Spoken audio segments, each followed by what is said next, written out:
candid account of her life and dealings with people. her marriages and so forth in professional life. And we're delighted she's here. Would you welcome, please, Lauren Bacall.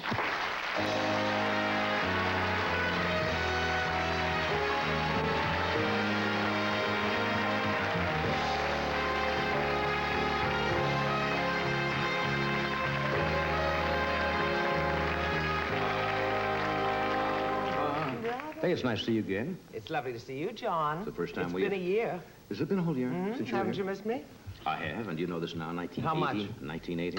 Let me count the ways. All right. Wasn't that, How do I love you? Emily Dickinson? How do I No. love... Browning. Elizabeth Barrett Browning. That's what you said. Yeah, Dickinson is a ball player.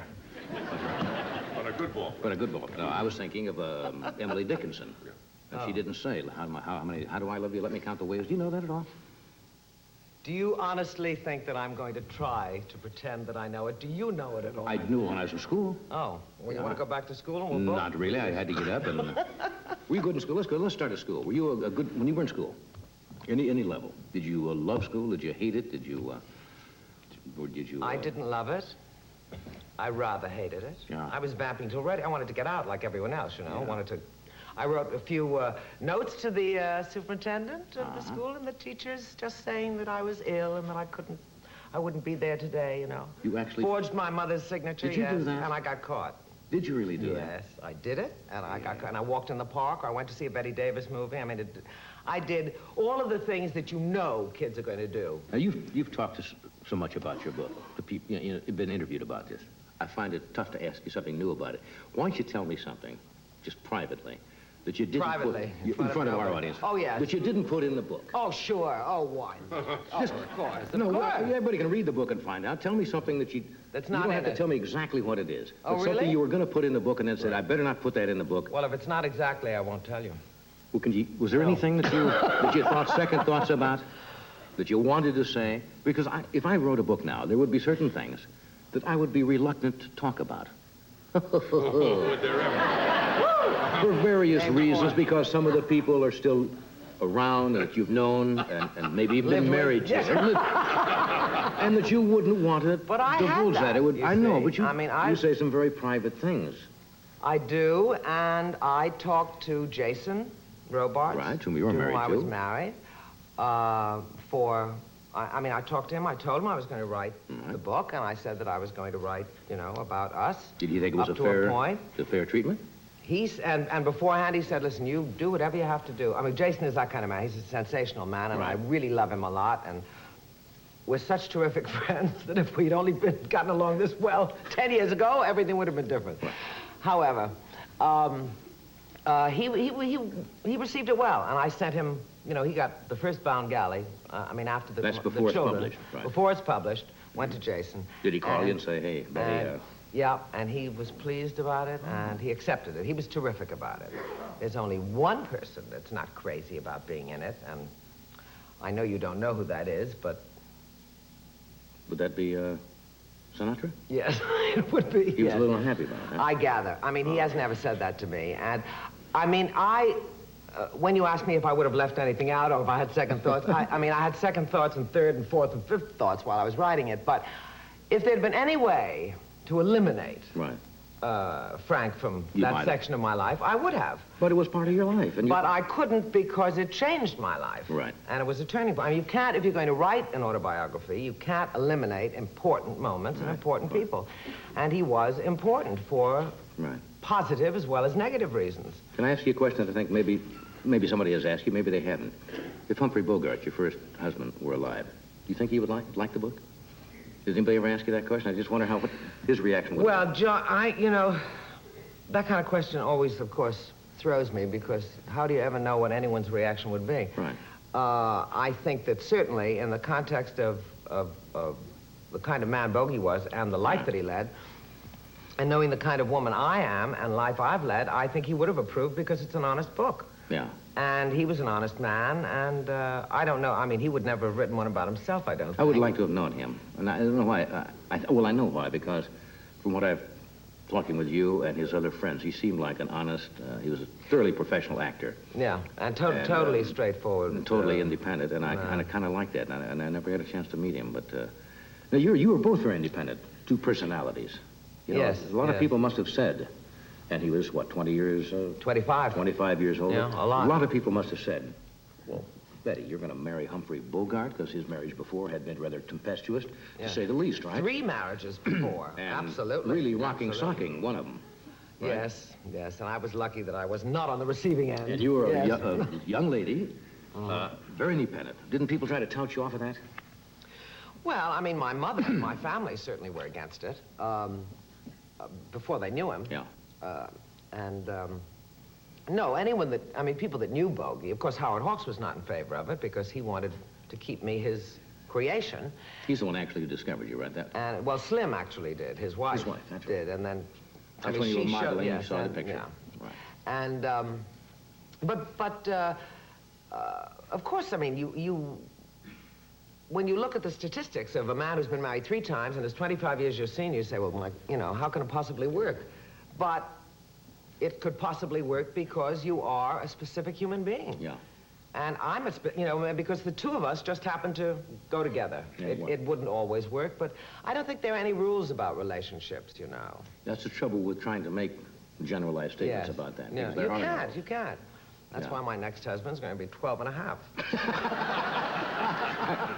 Okay, since you brought it up now, you're a single woman, as they say. Yes. I don't want to use the word I available insist. because that sounds like you're cruising or something. Well, I might. And I just cruise a wee bit. Hello there. Just a little bit, hello. Could that be a possibility? Is that too personal a question? And if it is, why, that's the way it goes. The luck of the game. That's the luck of the draw, kid. I mean, could that possibility exist? You meet somebody across a crowded room or in a cozy car? Well, if I don't get closer, I'm going to That's right. trouble. Yes. Could that, you say, hey, why Get not? married? Sure.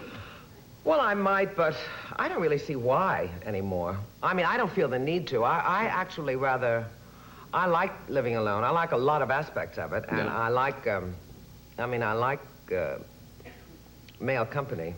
Well, one does not have to be married. You know what I mean? Sure, yeah. Well, No, because I don't like male company. No, but what I'm saying is, you can like have that, fellas. of course, without marriage. yes, I just don't. I don't know. I suppose I was brought up to believe that marriage was where a relationship must finally go. Right. And that it is an additional final statement, even in today's world, where no one cares whether people are married or not, or have children in or out of wedlock.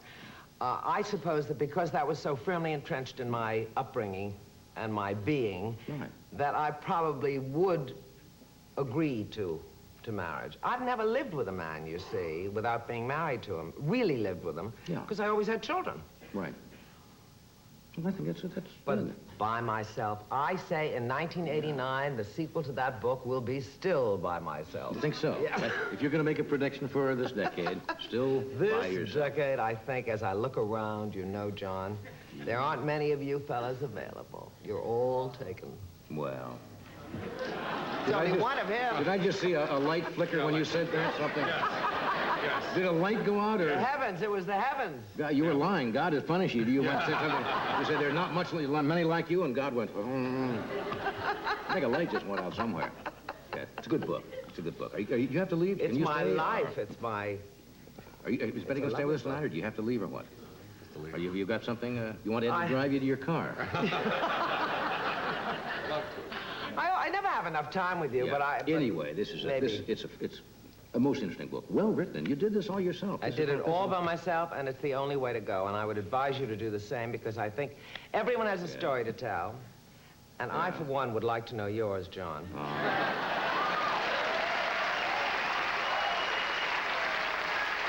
Yeah, I should do that. It's You know very what I rewarding. did? You know what I didn't get in the habit of doing, and I'm sorry, is writing down little things from day to day, something, an episode that would happen, and put it away. I'm going to have to go by recall. You would remember. I didn't write things down. But I tell you, as And by you talking start with to friends write... and talking with people And that also, as you start to write... Yeah. I mean, it's all stored back there somewhere. That's what they say. In that mess back there Yeah. somewhere. And as the doors open, one door leads to another door, to another door, to another door. And sometimes, when I was writing, sometimes I would write, and then, like a week later, I would remember something that I'd written a week before. And say, that happened then. And it's fascinating. I mean, it's riveting the way that happens. I should do that. Does everybody get a copy of this bookmark when the book comes this way? Well, I don't know if they get, no, they have to go and buy the book.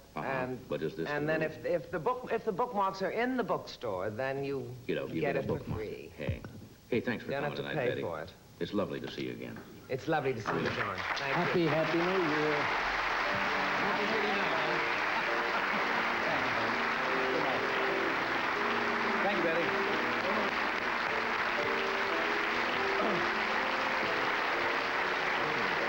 Some lady. Yeah, she's quite a gal, isn't she? Yes. It really is.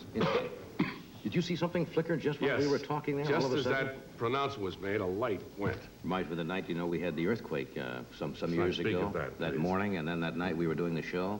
And all of a sudden we got started way up in the back, and you could hear it coming down. And the camera moved, and everybody went, But this building is earthquake-proof. Absolutely. No, we want to assure you of that. It was built according to specifications. Yes. Seismically correct. Really? Let's hope so. Seismically correct. Okay, we'll be back with David Steinberg, U.B. Blake, and Friendship, Lee Rittenhour.